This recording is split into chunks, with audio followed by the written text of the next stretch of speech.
دنیا میں کہتے ہیں، علماء نے لکھا ہے کہ اگر آپ نے کسی چیز کی اہمیت پہچاننی ہو دینی اعتبار سے تو یا تو علم کی بنیاد پر، معلومات کی بنیاد پر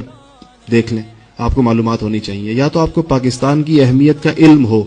تو یہ خود ایک وسیع معلومات چاہتا ہے، نہیں تو آسان سا حل ہے کہ عالم کفر کا ہدف دیکھ لیں کون ہے.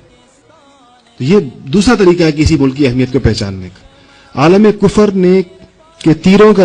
نشان کس طرف ہے، انہوں نے اپنا ہدف بہت طاق کر طے کیا ہوتا ہے. انہیں پتا ہوتا ہے کہ ہمیں کہاں سے مسائل پیش آنے کا امکان ہے، اس کے بعد وہ اس طرح اکٹھے ہوتے ہیں کسی ملک کے بارے میں. ایسا ملک جو کہ اول تو اس خیال سے بنایا گیا ہو کہ یہ ایک یہاں پر اسلامی نظام کا تجربہ کیا جائے گا، اس کے لیے اتنی بڑی قربانی دے دی جائے، اس کی اساس مذہب قرار دے دی جائے، اس ملک کے لوگ یہ طے کر لیں کہ ہمارے درمیان رشتہ لا الہ الا اللہ کا ہوگا، ہمارے درمیان لسانیت نہیں ہوگی، ہمارے درمیان صوبائیت نہیں ہوگی، ہمارے ہاں ذات برادری نہیں ہوگی، ہمارے ہاں قومیت نہیں ہوگی، ہمارے ہاں زبانوں کی بنیاد پر تقسیم نہیں ہوگی. ہم تو لا الہ الا اللہ کی بنیاد پر اکٹھے ہوئے ہیں اور لا الہ الا اللہ کی بنیاد پر ایک ملک ہم نے حاصل کیا، اس کو چلایا جائے گا. تو ظاہری بات ہے کہ اس ملک نے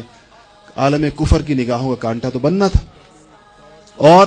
اس ملک کی کامیابی اور اس ملک کا آگے بڑھنا اور پورے عالم اسلام کی قیادت اپنے ہاتھ میں لینا، یہ عالم کفر کے لیے کہاں برداشت ہو سکتا. پاکستان دنیا کی عالمی سیاست کا اہم ترین ملک ہے، اور اپنی ایٹمی قوت کی وجہ سے،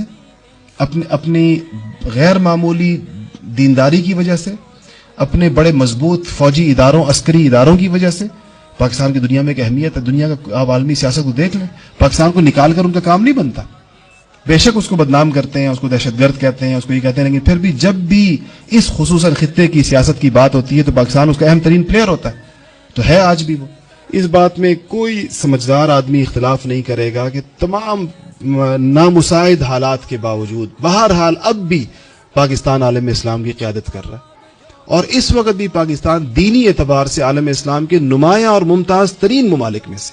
دینی اعتبار سے جو پاکستان کی حالت ہے، دینی اعتبار سے جو پاکستان میں اس وقت تحریکیں ہیں، پاکستان میں جو دینی محنت کے مختلف میدان ہیں، جو اللہ تعالیٰ نے جو آزادیاں میسر کی ہیں اہل دین کو، اور دین پر چلنے میں جو سہولتیں میسر کی ہیں، اس میں میری نظر میں کم سے کم کوئی اور اسلامی ملک ایسا نہیں ہے پورے روئے زمین.